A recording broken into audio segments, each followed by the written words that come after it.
I'm feeling a massive element of departure here, and this element of departure is very strong, actually. It is very strong. This is a departure from old ways of thinking, old ways of believing, old ways of feeling, old ways of doing. But it's also a massive aspect of departure or eject from a system.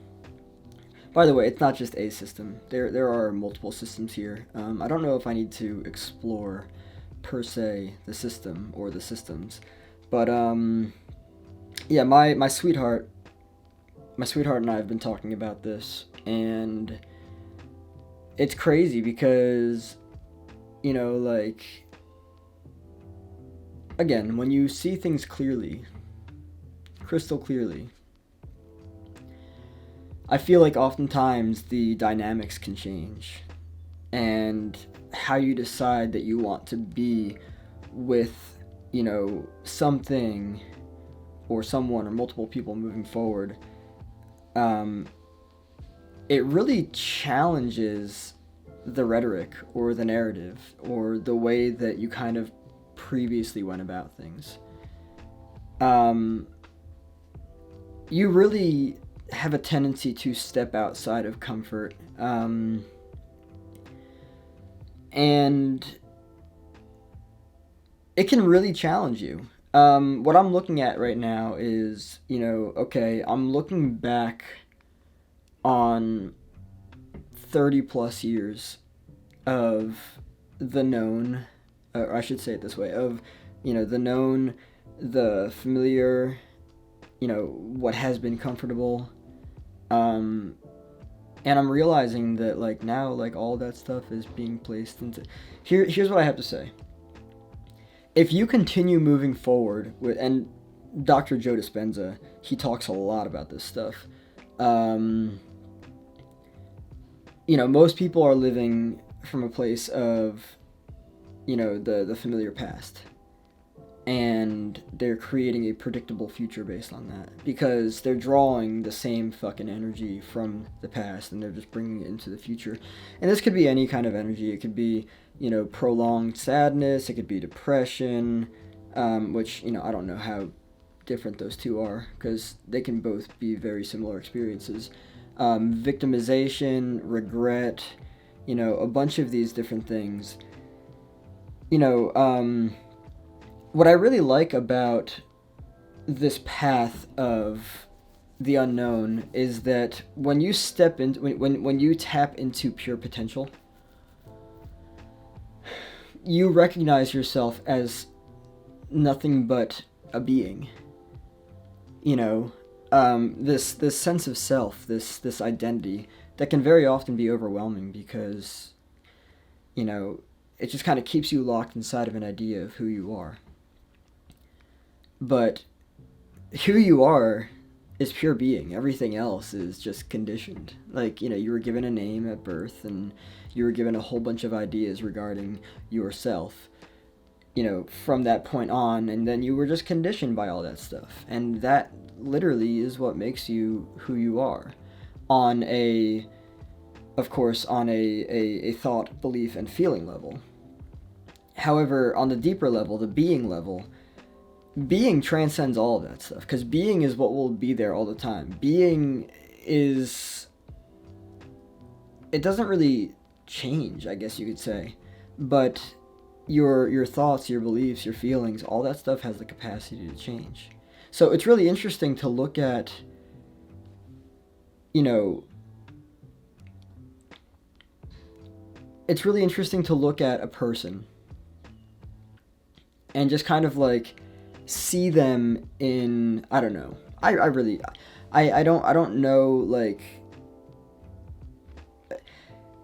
I guess this has more to do with the ego than anything, cuz the ego's game is to keep us locked inside of a narrative, right? It's to provide constant, no, there we go. It's to provide constant self-preservation. That's all the ego is. The ego is constant self-preservation. And what's interesting too is that when I look at this idea of known, this idea of the known, the familiar, what's comfortable and everything, this is crazy to think about, but a lot of people are deeply fucking unhappy, and they're comfortable as fuck being deeply unhappy. And that's scary because it's like, I wouldn't want to be comfortable being unhappy. But at the same time, there's a level of victimization there. That victim identity of woe is me, the world has hurt me, and just this. It's very dramatic. In my opinion, it's grossly dramatic. When I say grossly, I mean it's like, ew, that's so nasty. And I'm not trying to shame anyone, but like looking clearly at it, it's like you're completely stagnated and you're not going anywhere. And I don't know what the fuck type of insight or, inspiration is going to get you the fuck out of that nasty, rusty, muddy, gross, gooey, dirty rut that you're in. Like, that's some serious shit. And a lot of people are stuck in that.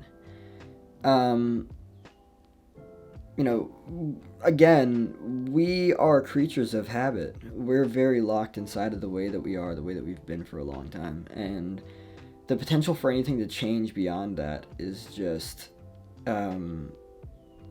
it's like, I have to say it doesn't happen often. Which is why I'm looking at this aspect, this element of departure that I'm seeing in front of my eyes, and it's like, it's profoundly sad because it's like, oh, okay, so I am saying goodbye to everything I've ever known, and also like looking at like different things and stuff and be like, okay, well, what do I want to hold on to? Or not even hold on to. What did I learn what did I learn that I still want to continue to utilize, that would be beneficial, that would be helpful? And, it's crazy to say, but there's a lot that I'm letting go of. And it's both, and this is the really interesting thing about like kind of like letting go and everything, is that a lot of us don't realize, or I should just say, a lot of people don't realize how much weight they're carrying. When I say weight they're carrying, I mean mentally and emotionally, psychologically. They don't realize it because they're actually, even if it's not beneficial for them, they're very comfortable in doing it. And that is because of attachments, right? And of course, attachment equals suffering, so there's a lot of suffering involved. But when you look at it from a very kind of like interesting perspective. And I saw this in a YouTube video, and I think that I explored this with my sweetheart. I think I did. But I saw this in a YouTube video, and the guy was talking about, his name's Aaron Dowdy. He's a great spiritual YouTuber. He was talking about this idea that like our interactions in life, our relationships, right? We take stones from groups of people, from individual people and stuff, and these stones carry weight regarding how we're supposed to be, how this person or these people see us, and how they expect us to be, and what they give us that is a part of them that creates, I don't know, like whatever it is.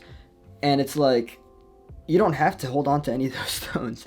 And it's funny because there's a profound, we're social creatures. We're political creatures. We also like control. We're control freaks. You don't have to hold on to any of those stones, but letting go of those stones actually brings on a profound amount of suffering, but because there's attachment there. We're attached to the ideas of what this means and how, and like the kind of sense of self, like what it adds to our sense of self. And so letting go of that can be very suffering inducing or pain inducing, simply because we have attachments to all these different things. And I'm observing the attachments that I've had to everything. Like regarding this aspect of departure. It's not just an aspect. This is a fucking massive aspect of where I'm in life right now. Um, there are narratives, there are stories, there are identities. Um, I feel like I didn't say that too well. There are narratives, there are stories, there are identities, there are, I don't know, attachments. Obviously, like there's a bunch of stuff that like I'm looking at and like, like cutting cords and everything. It's like, oh wow. And even if it doesn't benefit you, it's still like it's like there's kind of like the wonder of like, am I really gonna do this? It's been this long, like holy shit.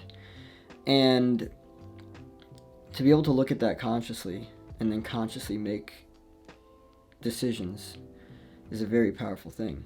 It's very hard for anyone, I can imagine. But yeah, there's a massive element of departure here. Departure regarding a way of being that I wouldn't say being, a way of doing. There we go. A way of doing that I recognize now is not something that I want anymore. And so I'm kind of just like looking at things from the standpoint of, okay, well, I'm not just at a very conscious place in my life. I am at the most consciously aware place and time of my life ever, period.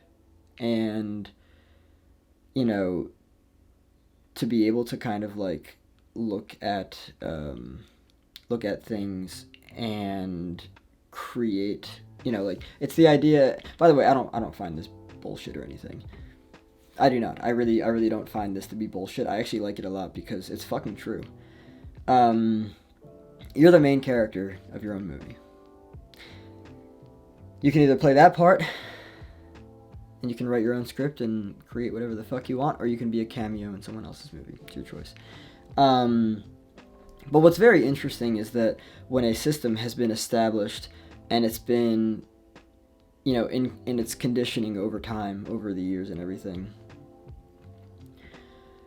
when a person or when a thing exits that system, there's a bunch of pushback. When I say pushback, though, I really mean like pull, like hey, like what the fuck are you doing? Where the fuck are you going? Get the fuck back here. You can't be like that here, like this, that, and the other. And it's like control, control based on trust being broken from a very early age, probably. We are control freaks. Yes, absolutely.